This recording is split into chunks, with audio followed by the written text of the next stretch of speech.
All right, what are we talking about today? Greg Flanagan here from Goya coaching program, which is great. Anybody wants to know what Goya is, let me know, Goya. Today what we're talking about three different lead pillars that I want you to change your paradigm on. For years, people have always looked at these three pillars as, oh, well, they're just something to do, we'll do it after everybody stops buying houses or something. I don't know what they thought. I know when I first started almost 2 decades ago, the first thing I asked my BIC, my broker in charge, was I said, Nancy, what do I need to do? And she said, get a database. So what's the thing about a database? That's pillar number 1, by the way. What's the thing about a database? A database is everybody you know. It's your resource, everything you understand. So over the 20 years of 18 and a half, whatever the heck I got, I have built this database. There's over 8,000 names in it. And birth dates, anniversaries, who died, who didn't die, who had babies. It's just this big mess. And you've got to keep up with it, right? It's people who, over the years, you wind up knowing them, liking them, and trusting them. And they, in turn, know, like, and trust you. And that's what's important about these databases, is it becomes your depository. Everything that you know about people should go in there. That should be something that's nowadays on your telephone. Back in the old days, you used to have to go to the computer. You carried around a little memo book, making scratch marks, go back in and type them out, right? And this database becomes your gold mine. At the end of your career, it's not going to be about the houses you sold or the people that you know. It's about that database. That's the important thing. That database is where your money is. If you have a person that's been working with you or somebody else that says, hey, Bob, I would like to, use your database. What's going to cost you there, Bill?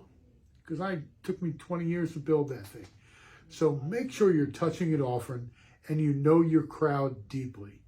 Know all about them, know who they are, what they are, so that when Bob comes along to buy that, or Bill, whichever side the name's on, you can do a warm handshake and his database, your database will become his. That's where you make money when you retire. And there's all different kinds of ways of doing it. I'll be happy to go deeper on that if you need to know.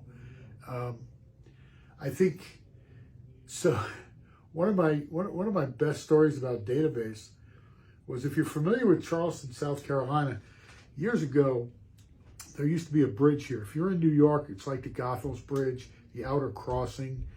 It was very small. Used to go one lane each way.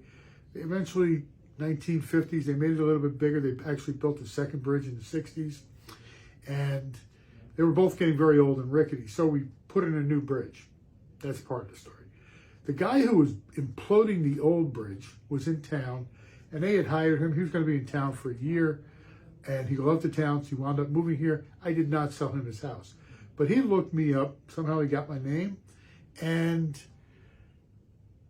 I helped him look for a rental for somebody. Guess what? I didn't find one for that guy, but I kept him in my database. I kept the bomb expert in my database. 7, 8 years later, now I sent him newsletters, never talked to him again. 7 or 8 years later, he raised his hand, said, Greg, we're going to sell our house. We want you to be the listing agent. That's where your database comes in handy. You might not know that those people need you today, but somewhere down the road, they are going to need you. Now, another great one out of my database was, we have a lot of military in this area. I was talking to a guy and he called me, wanted me to rent the place. Again, I don't know why I was into the rentals, but it was, I said, why aren't you selling that house? Oh, well, X, Y, and Z. They busted up the house. The house isn't good for sale. I won't get what I need for it. I go over to see the house. It's a perfectly good house. Yeah, the renters kicked the crap out of it. Whoever was managing it didn't do a very good job. I said, let me ask you something. Do you have 10 grand? And he did, thankfully. He was in the military. I didn't know, he's in the Air Force. He gave me $10,000. He was in Hawaii, I think, and I took that $10,000. I repaired what had to be repaired. We painted the place. We made it look good, and it sold for $50,000 more than he thought it was worth. So he made $40,000 on a $10,000 investment. And I thank you very much. He was in my database again. Drip, drip, drip, drip. 6 years later, some guy, another guy from the Air Force, sure as hell. When I asked him, "How'd you find me?" He said, "Oh, that guy down there gave me your number, your name, and that's what it was." I found out that guy down there was second in command of the Air Force base in Hawaii. Never said a word to me. But how many other people down the road that I didn't ask where he came from? You never know. Important. Stay with your database. Pillar number one. In times like we're in now, low inventory, these are the people that are going to, if you're talking to them and you're having that conversation, these are the people that are going to drive your business. Okay? Make sure you're talking to them. Make sure you have a system. Make sure it's a good system. You've all heard it before. The best database to have is the one you use. No matter how antiquated, it's the one you use. So I told you I'd have three. The second one is Allied Resources. Allied Resources, a lot of people call vendors. I look at them as resources. We stay in touch. Now, they're also in your database, hopefully, under vendors or Allied Resources, whatever you have that tag in. Okay. The Allied Resources are normally the first group of people who know when someone is going to move. They are the people that get called. The plumbers, the electricians, the handymen. People start fixing up their house way before they call a real estate agent. Excuse me. Way before they call a real estate agent. And they have the inside track. I had a guy that used to Allied Resource.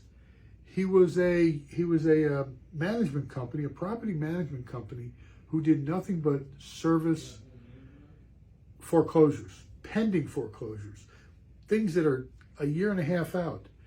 And because we had a relationship, he would give me, you know what, this house is going to be coming on the market.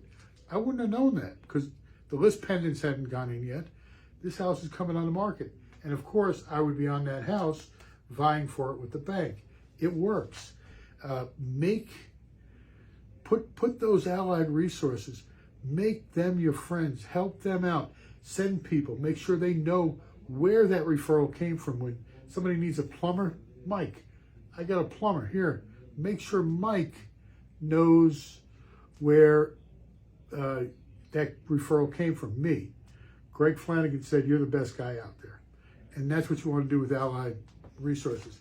I think the best Allied Resource I had was a young guy. Let's call it Database Allied Resource. Young guy, lived next door when I first moved into one of my many houses here in Mount Pleasant. And we used to play cards in the afternoon, in the evening, once, Friday night or something. And he was renting a room from the guy next door. He was a laborer. I think he did boats, right? Did boats. And he'd stand out in the sun all day shaving boats. That was his job, maybe $12, $13 an hour. Great kid, nice guy, good funny guy, good carpenter too. Anyway, I didn't see him for years. Always kept track of him, always had him in my database. I considered him an Allied Resource because he was the kind of guy that would call, he was a handyman. He calls me one day and he says, "Hey Greg, he texted me actually. He says, "Do you sell houses on the Isle of Palms?" And I went, "Yeah." And he handed me a $2.25 million listing. He said, "Here, these people know you're calling." And it goes to show you that just by staying with him for a good 6 or 7 years, he turned around and said, "Thank you." Now, I don't know why he did that. He had other people he knew that were real estate agents, but he handed it to me. He felt secure enough and trusted me enough that he handed it to me. Again, know, like, and trust. Build that trust amongst your people. And be honest about it, be authentic about it. If you don't serve them or they don't serve you or you're not aligned, break off that relationship. We're not here to build falsehoods. It's sincere, authentic. I like you. I want to help you type stuff. All right. The last one now, so that's 2, right? Database, allied resources. The last one, number 3, and this is debated of a lot of real estate agents because I think you've been taught wrong, and I was taught, maybe not wrong, just a different idea. Number 3 is open houses. Told you how I got listings from databases, allied resources, open houses. Here's a big paradigm shift. A lot of, especially new agents, come in and they want to do open houses because there's a lot of buyers. There's a lot of buyers that come through those doors. I got to tell you right now, everybody's got a buyer, if not 20 of them. You don't want more buyers. You want listings. And this is where it changes. Take the listing, take the open house. People say, don't take the one that's on the cul-de-sac. That was the old way of thinking. Don't take the cul-de-sac house. Nobody will come there. Well, God bless. You don't want to see all those buyers anywhere. They're just kicking tires, or, they're already represented. They're just saying, oh, I'll just go out and look, looky-loos, whatever it is. Focus on the neighborhood. So if it's in a cul-de-sac, and I think it's a great one because nobody else wants to do it. If it's in a cul-de-sac, the plan is to go out, walk out the front door, knock the 20 houses, knock on the doors with a flyer. Hi, my name is Greg. I am having an open house over here today.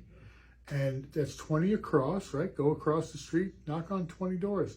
Knock on 10 doors on the side of it and 10 doors on the other side. You just talk to 40 people. If not 40 people, I know from door knocking that we normally do about 30 houses an hour, and we get to talk to 8 or 10 people. That's a normal. Okay, I'm a big fan of door knocking.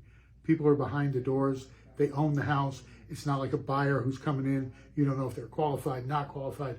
Door knocking works. Don't let anybody with a small mind say it doesn't. It's a great way to start your business. It's a great way to continue your business. It's a great way to leverage your business. Anyway, open houses, change it. You're not looking for buyers. Change the paradigm. The paradigm is no longer buyers, buyers, buyers. Who cares? Everybody's got a buyer. There's no houses for sale. You got a house for sale.